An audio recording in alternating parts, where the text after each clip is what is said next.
Okay, so here is the network network breakdown that we have right now. We are currently getting work orders through 3 companies, and these are all of our clients. Our primary client is Altisource. Another one of our really good clients is MCS. Cyprix is a great client. All of our clients are great, but those are the ones that send us a pretty decent amount of work. So we cover several states, and of course, you guys are here to do the online training portion. The goal here is to get you ready to complete orders in our system. We want everyone to know our network expectations, how we communicate with subcontractors, so on and so forth. So what I'm going to do is I'm just going to quickly show you guys in PPW where the training videos are. I strongly recommend, suggest, and implore you to watch the videos as many times as needed, because the more you learn, the more you earn, the more money you will make. And there are several things that are extremely important in this business: the ability to troubleshoot, critically think, problem solve, and to communicate. Those are all very, very important skill sets that we need everybody who's going to work and be a part of our team, that you have them and you know up front that that's exactly what we expect of you. Everybody is going to have their own PPW account. You're able to do so many different things. You're able to run your own reports. You're able to communicate with office staff via job note, anything and everything you can think of. So this is email support. That's their 1-800 number. Sometimes you may be out in the field and you might run into a problem. Most of the time, Melissa and I and Owen and John, the people who work in the office, can walk you through it, but it may be something else. So that's always just good to know that that's a resource that you can use. So we're going to watch a few minutes of the video just to get everybody comfortable. Hello, and thank you for joining me for the Property Pass Wizard mobile app training video. I'm going to show you how to download the app, install it, and use it on your iOS device.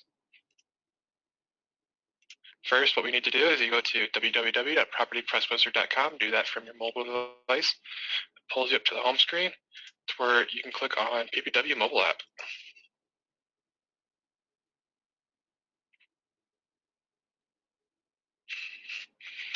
We scroll down there, and we'll be able to select iOS device. You can click on that and install. If you're using an Android device, we click on Android and do the same step. Now we can go to our home screen and see that the app is downloading. All right, we can open our app, and we do want to trust the application.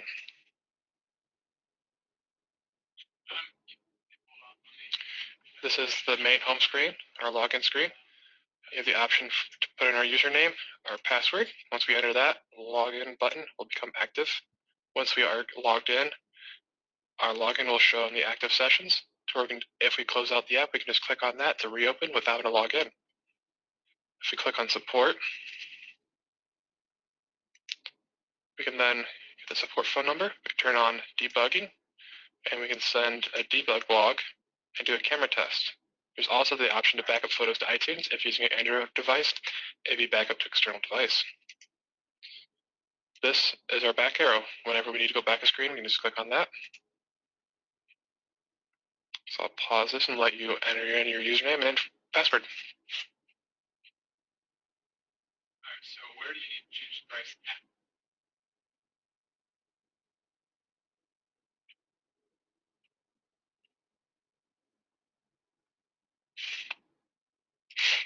All right, we're going to click on login. Now all of our work orders that are assigned to us and been sent to field will show up. Scroll down through here, we'll see all of our work orders. Yes, because right now it's not something for the unassigned status. So if you're going to be doing that, I'm sorry? We have our refresh button on the top left-hand corner. You can click that to refresh the work orders. This gear is your settings button. If you click on that, you have options for settings, switching user, and exit. Switch user allows you to switch to a different username. If you work for multiple companies, and exit on iPhone takes you back to the login screen. On Android, it actually closes out of your app. We'll click on settings to check that out quick.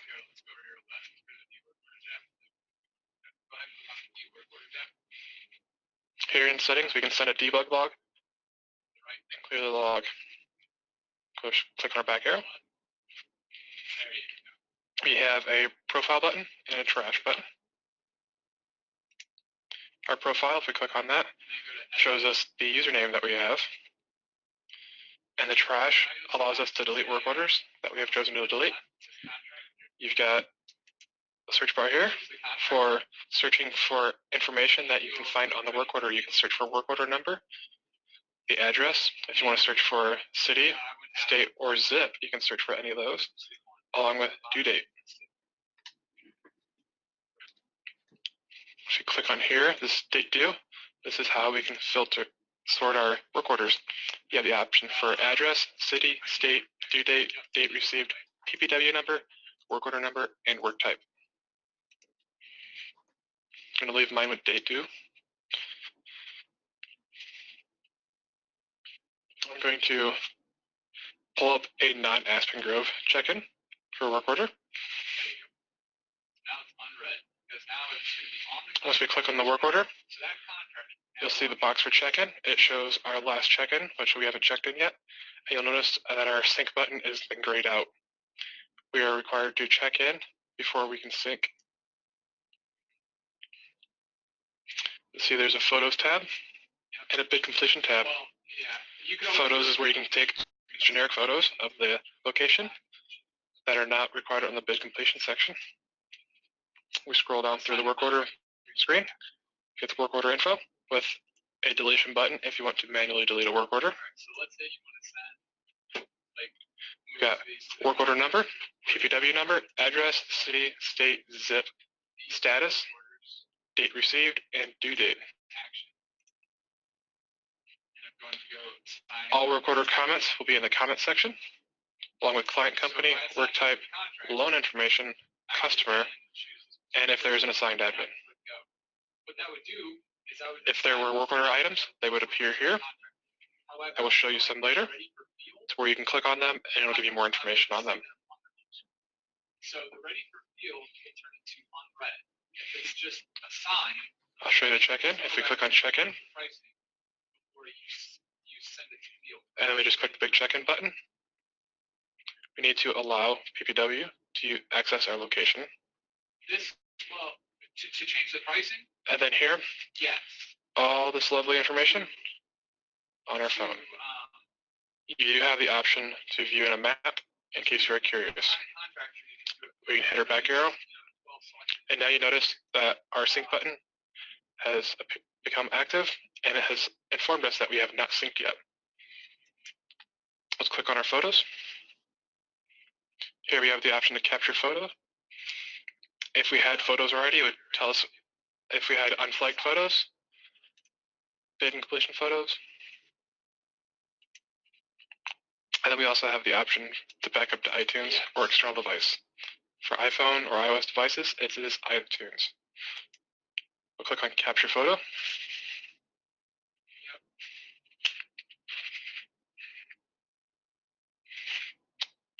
Inside the camera, this is where you can turn on your flashlight, or auto flash. Shows you your work order number, your resolution. You've got to exit out of the app. Sorry, it's just the camera, and then you have the shutter button. So if we tap in the center of the screen, it does a focus.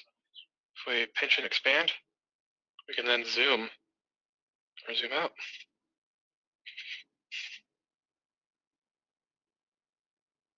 All right, so go ahead and click on that. Click on the binder name, the unassigned, and click go.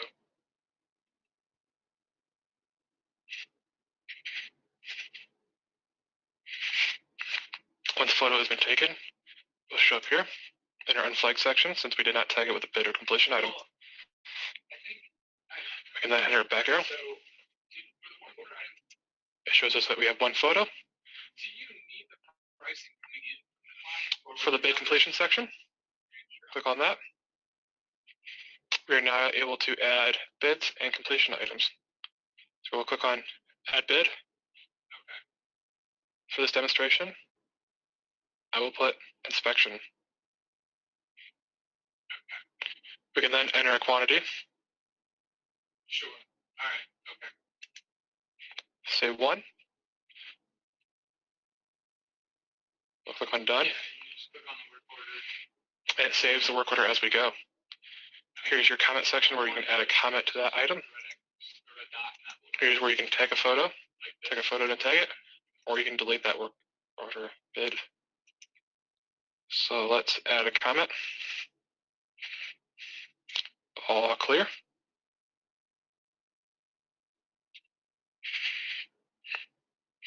And we'll go ahead and take a photo with that. And you'll see here that it allows us to tag it as a bid. If we click on that.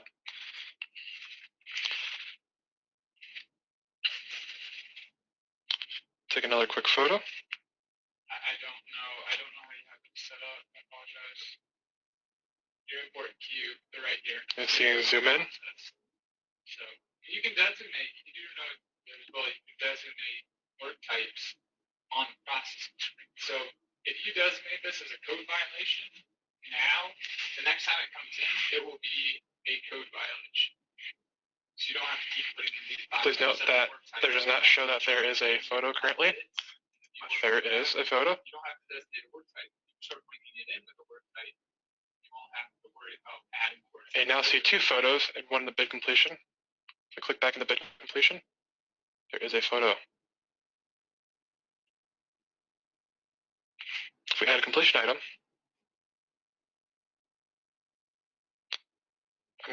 for test, I'm going to do padlocks.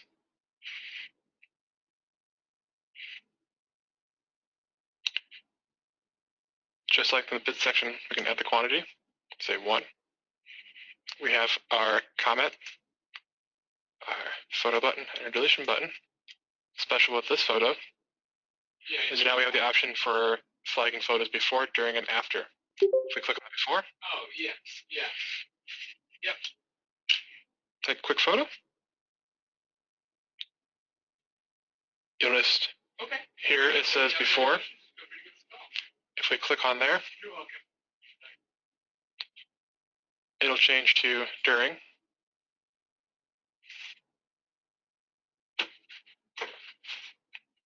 Then you can click on it again, and then it changes to after.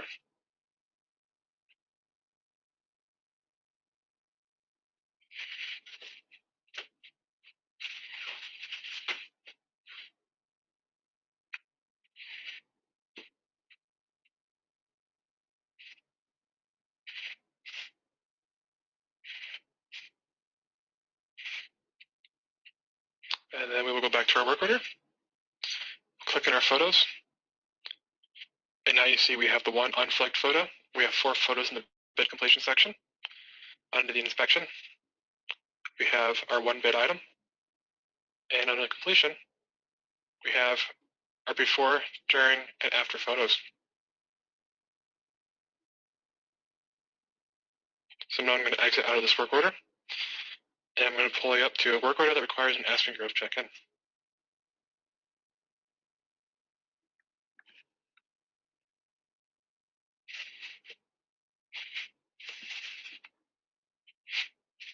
On here, you'll notice the same check-in, but now we have an Aspen Grove checklist.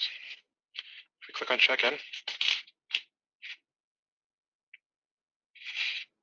if you've currently been checked in on this device, you will show up as a crew leader as a selectable.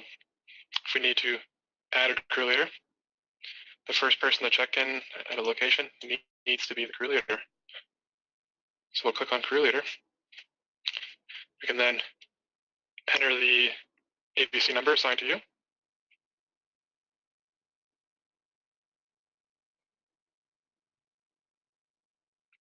Then we can hit search.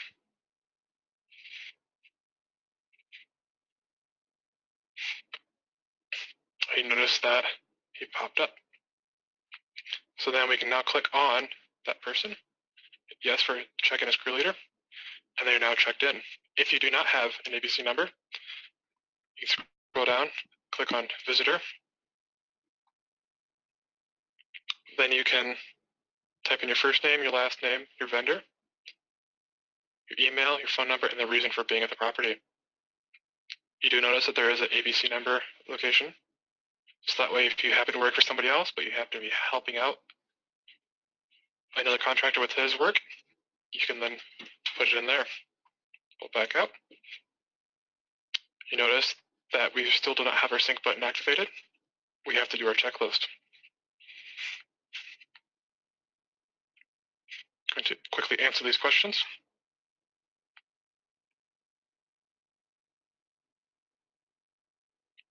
Be sure to actually answer them to what they actually are. And here you can view your code of conduct.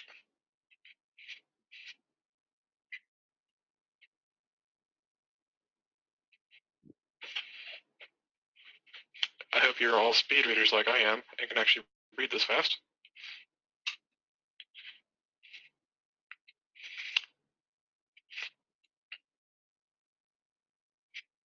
Once we get to the bottom, we can click accept. Brings us back to the checklist. We can hit back, and now we can sync our work order. The photo section, bid completion section are all the same as with any other work order. We do notice down here that there is a work order item for an inspection. If we tap on it, any additional information would be shown up here. We can hit close to go back. We can hit our back arrow. Say you need to manually delete a work order. Go to my first one. I'm going to hit the trash can. I'm going to click send to trash. So now, go back. The work order is marked red, and our trash shows one work order in there. With our recent update, our work orders are set to auto delete if they have been marked ready for office, canceled, or taken off of your queue.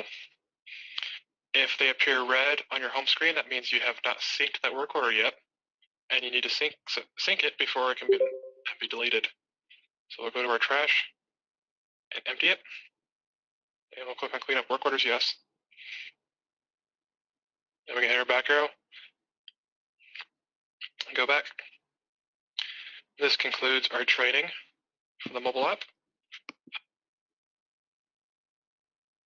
Okay, so I just wanted to go through that video and show you how useful the video is, because a lot of people sometimes hit snags when they're using PPW. So we just want everyone to be aware of PPW, the videos there, and how easy it is for you to, you know, watch the videos. And then there's also a lot of videos on YouTube that are very helpful. And even if you Google or you just go on YouTube and you search, you know, PPW, a lot of videos will come up.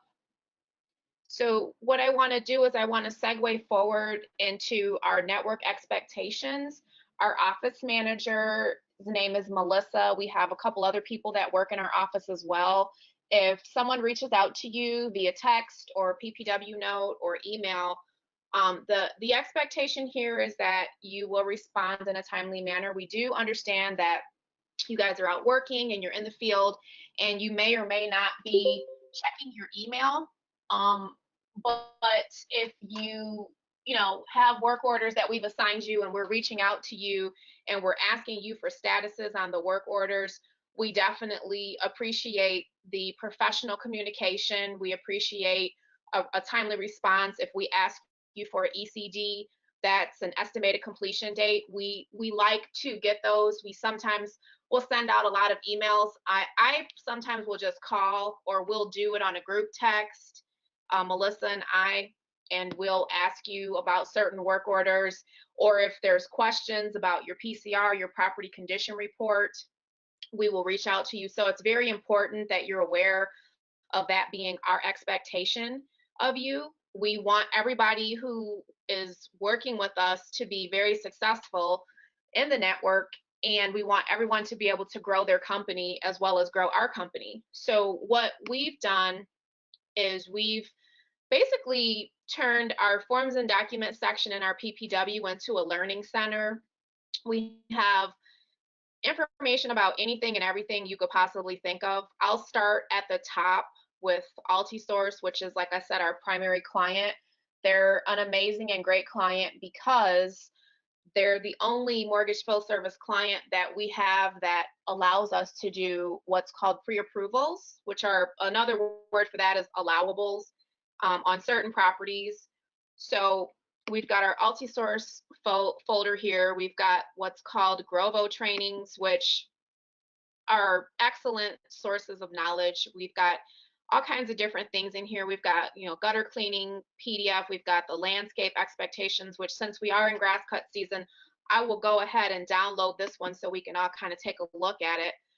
In addition, we always send out a lot of network notifications, so it's extremely important for you guys to make sure that you are checking your emails on a regular basis. I would check them daily, and I also recommend that on your mobile device, on your PPW, every time you log in, at the top left-hand corner, there'll be a half circle arrow that you refresh your queue to make sure that if you got new work orders, that you're looking at them and you're acknowledging that you actually got the work order. I work really fast, and if I email somebody or I look in there and I say, hey, I see they haven't even bothered to open up their work order, I may, reassign it, because, obviously we want to make sure that the work orders are being done in a timely manner. All of our work orders are time sensitive, especially the seasonal work, the grass cuts. A lot of our clients are in jeopardy of getting code violations from the city. So when we are assigned a yard to cut, we expect whoever gets the work order to make it a priority. We understand that a lot of the subcontractors in our network work for multiple vendors, work for multiple companies, and some of you may even have your own contracts with mortgage field service companies, and that's fine, that's great. There's enough work for everyone, truly there is. But we want to make sure that if we're assigning you work, that you're making that work order a priority, and that you're communicating with the office staff, and that you're providing the essential things that we need to complete the order. So that's extremely important. We'll go here with this initial grass cuts for Altisource. They send out 2 grass cut orders per month, and they have very easy requirements that we follow. You have to have before, during, and after photos. The client wants to make sure that you have a nice address photo, one of the street sign, one for the front of the house, all 4 sides of the house, and all of that information can be found in various sections of our PPW. I'll go down here to our pre-approvals. This is a really important folder, because for those of you who will be eligible to do the Altisource work orders, these are like your Bible, basically. You have to figure out, though, what the client status is on the REO properties. Melissa and I created this chart. We've worked hand in hand with the client for about 6 weeks to figure out exactly what the client status is that we're allowed to do the pre-approvals and the client statuses that we're not allowed to do the pre-approvals. So we've created this here, and we strongly suggest that you just, when you're out in the field, if you plan out your routes and you manage your time effectively and efficiently, you'll be able to get a lot of work done in the network. But if you're somebody who you kind of, you fly by the seat of your pants and you don't really route out your routes, you'll find that you'll probably waste a lot of time going back and forth to properties, and you may even become frustrated because we do have some subcontractors who don't do that. So in every multi-source work order, there'll be a client status, like what the client is, and then there'll be a work order type. And based on the client status, if it's a yes, then you can do pre-approvals. If it's a no, like these ones, the ones that are eviction status, we're not allowed to do pre-approvals. Litigation status, we're not allowed to do pre-approvals. And we just learned the other day another client status. I want to say it was pre-listed for PFC, and we are allowed to do allowables for that, but we just learned that because we asked the client. So it's really important that you make sure that you read your work orders, that you understand your work orders, and that if you don't understand something, that you reach out to office staff to get clarification on it. The last thing that we want anyone to do is to go out and make a mistake or not do something correctly. Some things that are common sense to Melissa and I may not be common sense to another person. So it's best, even if you think the question isn't a good question or you're embarrassed, you should still ask.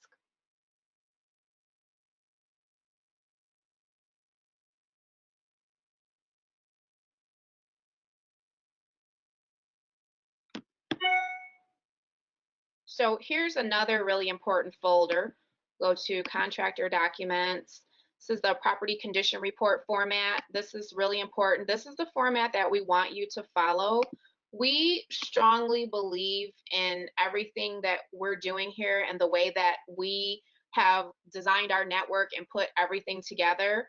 Obviously, you know, when you're out in the field, you should kind of create your own system of how you do things. For example, when I go out to properties and I'm QCing the properties myself personally, I QC for several different reasons. I QC to ensure that our clients are getting the high quality work that they deserve.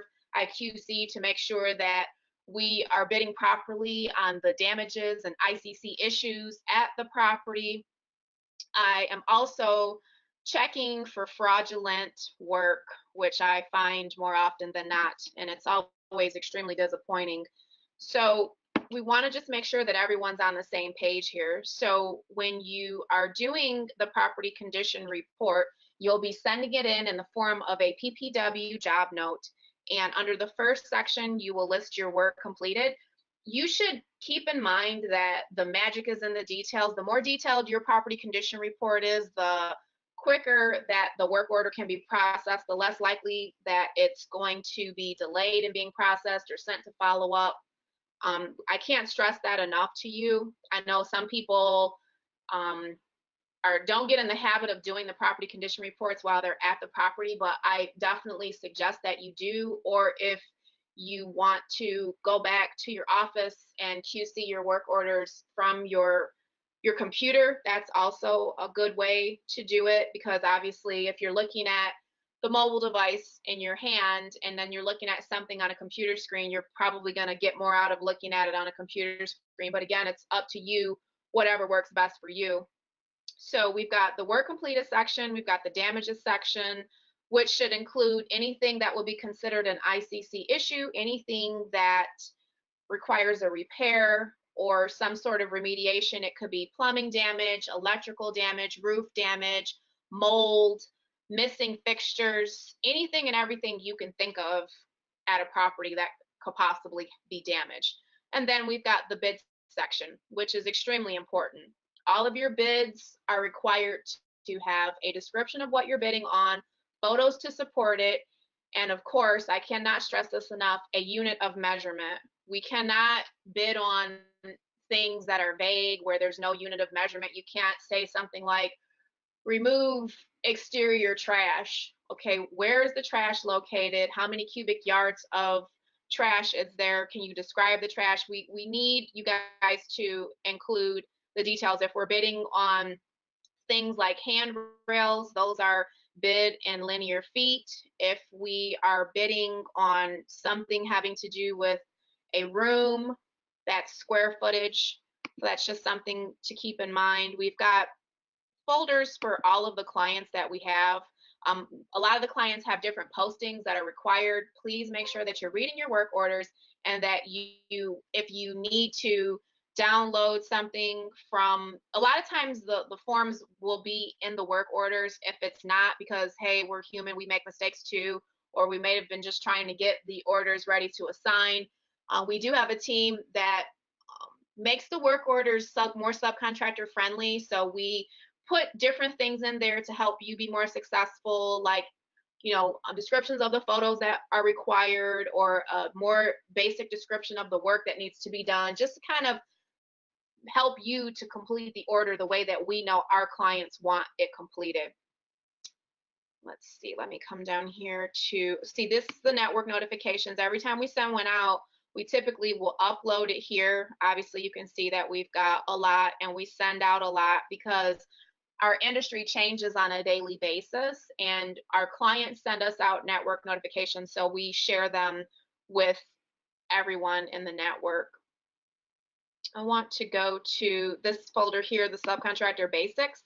These are very, very, very helpful and important things that you're definitely going to want to take advantage of. I'll go here to this commonly used acronyms. We use a lot of acronyms in this industry. We say things like PCR, property condition report, ECD, estimated completion date. If you don't know what an acronym means, please ask, but we use them over and over and over again. Let's see.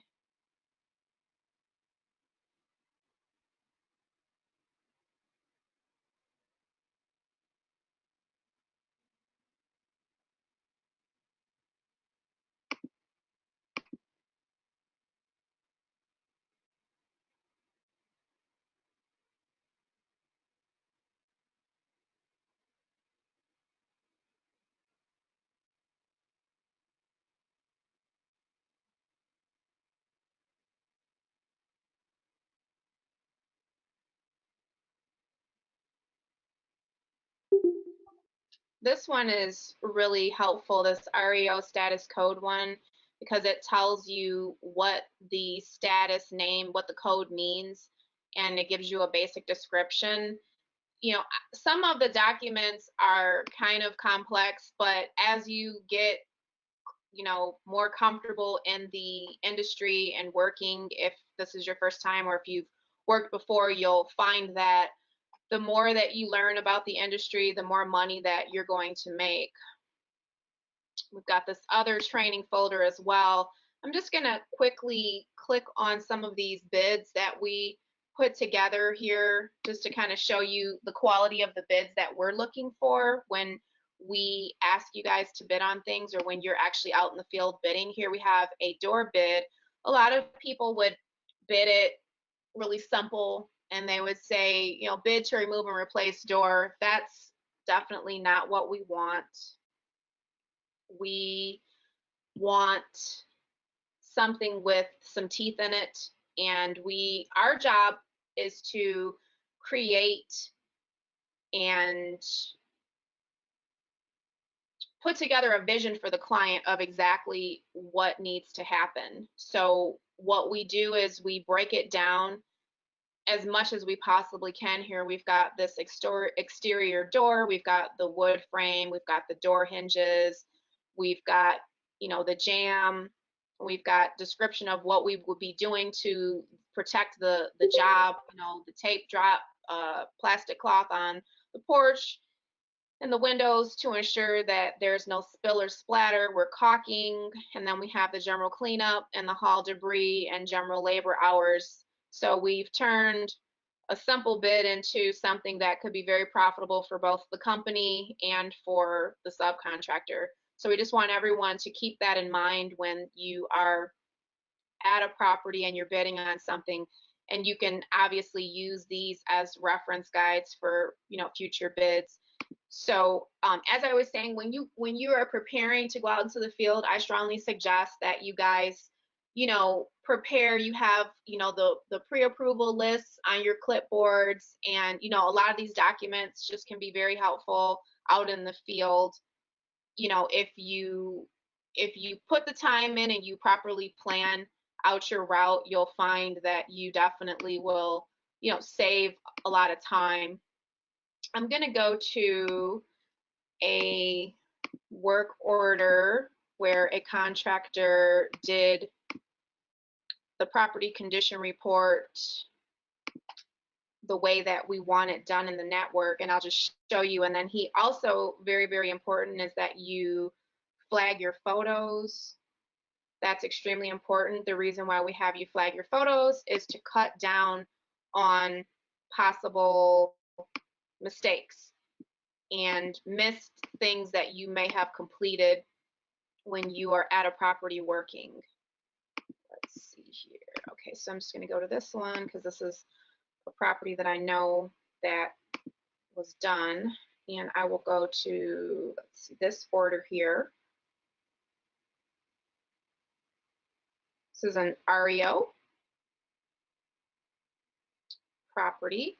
As you can see here, this contractor sent over his property condition report, and he followed the network standard operating procedure for submitting the PCR. He has his work completed. He even went as far as providing the measurements for the rooms where he removed the carpet, so we don't have any questions that we can't answer for the client. And he provided a detailed description of all of the work that he completed. He then went down to the damages section and he provided very detailed explanation of the damages that he saw. And then he went down here and he provided bids for some additional work that needed to be done at the property. And let me just come down here for this.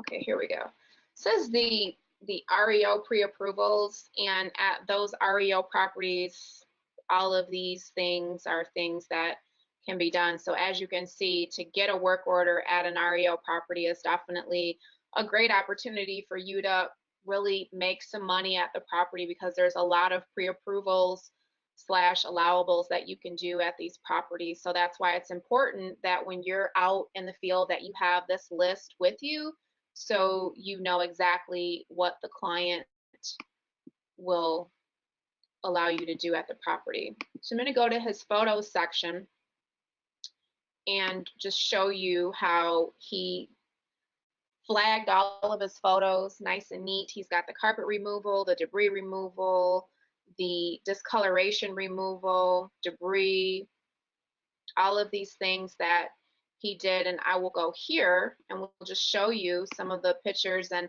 give you an idea of the quality of the kind of photos that we want to see and that of course the client wants to see. We've got a nice tape measurement photo here. We've got some good action photos of the contractor cutting up the carpet.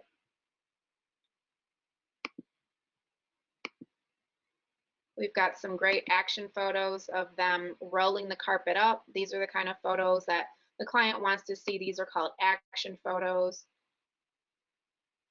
Another great action photo of the contractor rolling up the carpet.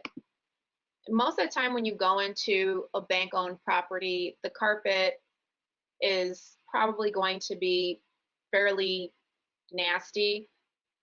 So that's definitely something that for the multi-source properties, we definitely want to make sure that we're doing with when you can take the carpet out. And then we've got these photos here of the carpet nice and neatly removed from the property. You see this debris photos. Debris is really, really very important. You'll want to make sure that you are taking the proper truck measurement photos, because that's how the client is going to allow us to invoice out for the debris. We need to see pictures like this where you can clearly see what you're looking at. I want to just segue over here and point out this document that we have I think it might be in the MCS folder, and it's about debris. Okay, here we go. Cubic yard reference. This is a good document to review and just have for yourself so you understand and know how the client calculates up the debris. So if you had a 30 cubic yard dumpster, these would be the measurements, so on and so forth, and then this would be the amount of cubic yards that it would be able to hold. So you want to keep that in mind when you're working and you're completing these orders, because that's how the client calculates up what you did. They don't go off of magic numbers, or you just telling them something and then them not really doing their due diligence and research on your photos and what it is you've said. So we want to make sure that you guys understand and that your calculation of cubic yards of debris is as accurate as possible. Now we've got some photos here of the before, the during, and the after of them treating this area of discoloration. Of course, you're required to place a discoloration sticker. The area that you treated, this is only for Altisource, and then we like you to put the date on there. That way, if another subcontractor goes there, they know that the last time the discoloration was treated was on such and such a date, because most of the pre-approvals, there's a certain amount of times you can do them. You just have to make sure that you're reading everything and that you're understanding everything. So this is a great example of exactly what we want you to do with every single work order. So to recap, his property condition report, he's got all of his work completed, he's got his damages, and he's got his bids. Now we've spent a lot of time on Altisource just because it's our primary client, but we do have other clients that send us a lot of work. And with those clients, MCS in particular, because they're one of our longest standing clients that we've had, I want to make sure that you guys understand what ICC means. It's in conveyance condition. And I want you guys to understand why we do things the way that we do things. Let's see here. I'll just go to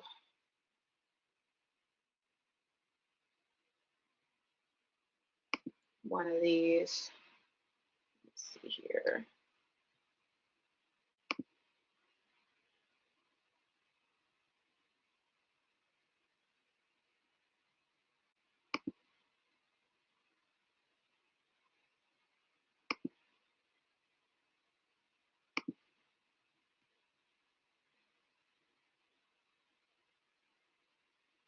Okay, this is a good property because we've been over here for probably, I don't know, 16 months doing work.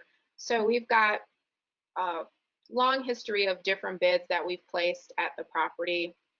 And so most of these things that we bid on, especially like the exterior work, those are things that we bid on to ensure, like I said, that our clients are not receiving possible code violations. Code violations can come from trash being dumped at a property and not removed, which unfortunately a lot of the houses are vacant and people know that they're vacant, so they will dump trash there. Overgrown shrubs, clogged gutters, all of those things are things that the city could come by and possibly put a violation on the property for the client. So we definitely want to make sure that we are paying close attention to those things. Okay, let's see something.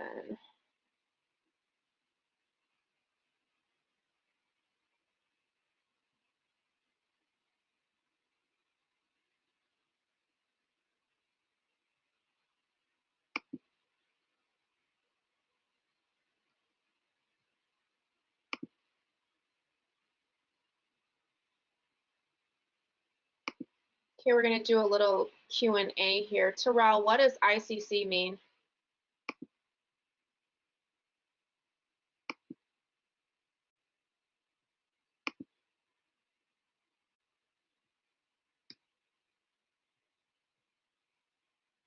Okay, how about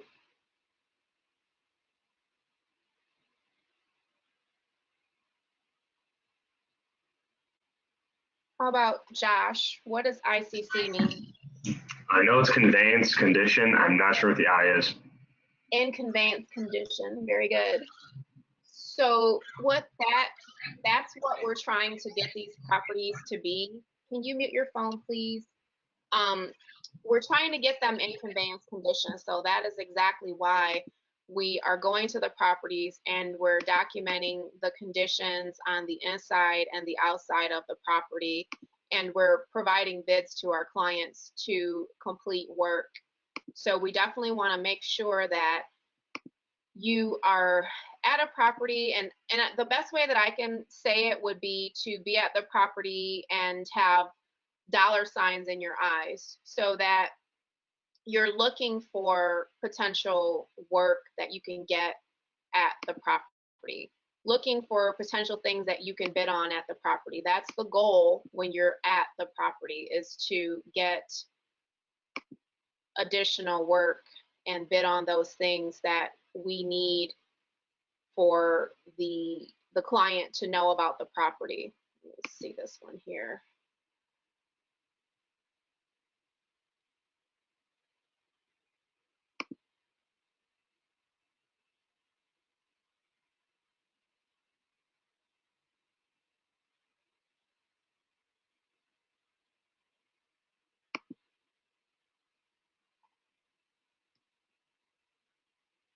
Okay, here's a good one.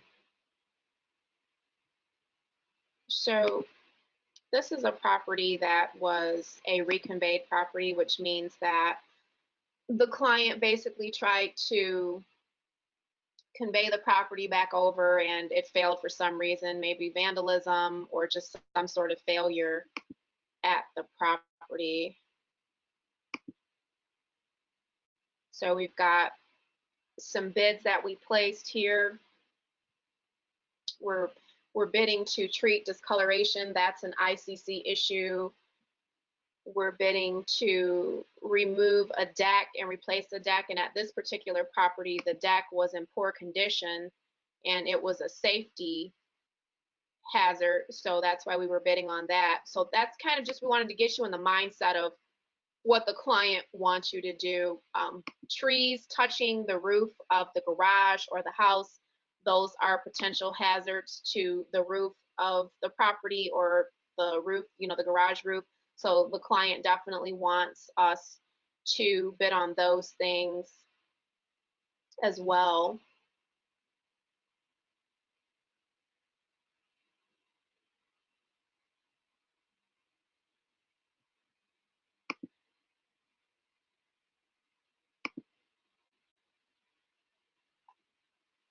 Okay, we're gonna segue over to some Q&A. Does anybody have any questions about anything that I covered so far? Please tell me you do.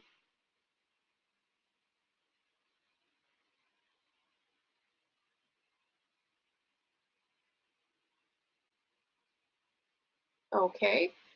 Melissa, do you have anything that you think we need to cover that I didn't go over? No, I believe you covered everything. I just wanted to point out that for the pre-approvals for Altisource, it is a lot easier if you guys print out a copy of the main ones that we do for, which is REO and PFC. If you print out the pre-approval list and just keep it in your clipboard, in your work truck, whatever kind of vehicle that you use to complete the work, when you arrive at an Altisource property and you know that you're able to do pre-approvals, do a quick walkthrough with this list and you can check off everything that you can complete while you're at the property. So you can basically turn a $30 grass cut into $300 by completing all these pre-approvals. So this is what Adrian's saying, like walk the property with money signs in your eyes, because that's basically what this list is giving you. And then you complete everything on one trip without having to go back. Because if we QC a property in order that you completed and we see pre-approvals that could have been done, we're going to send a duplicate redemption order back to you to complete those pre-approvals. So we definitely want to get that done, because you're not only making more money off of one order, you're saving yourself a trip as well. Okay, so I guess at this point, if nobody has any questions, I'm going to go ahead and I'm going to wrap things up. Does anybody have any questions or concerns or, anything that, kind of came to you during the presentation of the information? No, ma'am.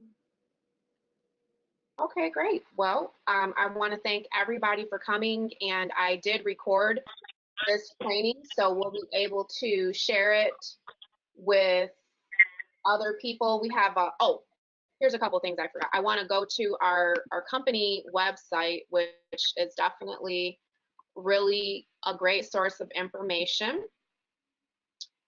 We also have a YouTube channel, and I'm probably going to have the content from our video uploaded to our YouTube channel just so everyone's aware. This is our company website here. We've got, information about the company. We've got our company, motto, which is persistence is the difference between success and failure. We definitely like to be persistent. We like to be very consistent, and we like to work together as a team. We've got this here, the contractors. We've got tons of training videos that are here for your benefit. There, Melissa and I and the office staff and our processors and a lot of our more experienced subcontractors that have been in this industry for years and years and years make what we do look very easy, but there are daily challenges and things that come up, sometimes when you're working. So you definitely want to make sure that you're taking advantage of these training videos. We've got a training video on Altisource pre-approvals, on flagging photos, on installing digital locks, which the digital locks are only going to be installed on Altisource properties. And of course, as part of your onboarding package, we listed some of the supplies, the locks and things that you guys are required to have in order to be eligible to get work. We've got this video gallery, we've got a winterization training, a debris training. All of these are here to help you be successful in the network. So I just wanted to point these out to you so that you know that there are many, many, many resources. If you are new to the industry, you're going to want to take the time to educate yourself and learn as much as you possibly can, because again, I can't stress it enough, the more that you learn about each client and the industry, the more that you will earn with that client and at that client's property. All of our clients are similar but unique and different, so we definitely want you to take the time to read your work order. When you first get your work order, the first thing that you should do is read your work order so that you understand exactly what's being asked of you. And if you have any questions or areas that are unclear, you make sure that you ask those questions, because if you don't and you make a mistake, then it's going to probably cost you time or money and or both. So we definitely want to make sure that you're doing that. Let me just go inside of here and we'll just click on a quick work order so we can just kind of see what the work order in here looks like. So we've got the date that it was received, the due date, and then you've got a lot of different information in here. You've got the, you have it typically in the work order because, like I said, we have staff that helps to make the work orders more subcontractor friendly. You're required to provide full property photos and all requested information. And then we've got this information in here. This is just a property that like I said, we've been dealing with for a long time. So I went to this one, but maybe I could go to a different one that'll kind of show some actual information about an actual work order. Let me go to somebody else's queue. I'll go to Lawrence's queue. Okay, here's a great one. So I believe this was a bid approval. So we've got here, yeah, this was a hazard claim. So we've got, information in here about the address verification photos. This is very, very important that you make sure you get these photos. These are requirements for every single order that you'll do. If you're only doing exterior work, then most of the time you're going to be just only taking exterior photos, but you need to make sure that you're getting the required photos, you need to make sure you're getting the front of the garage, the back of the garage, both sides of the garage. If the garage needs gutters, you need to bid on those things. If the garage has trees touching it, you need to bid on those things, so on and so forth. And then we have here bid to put an ICC with photos.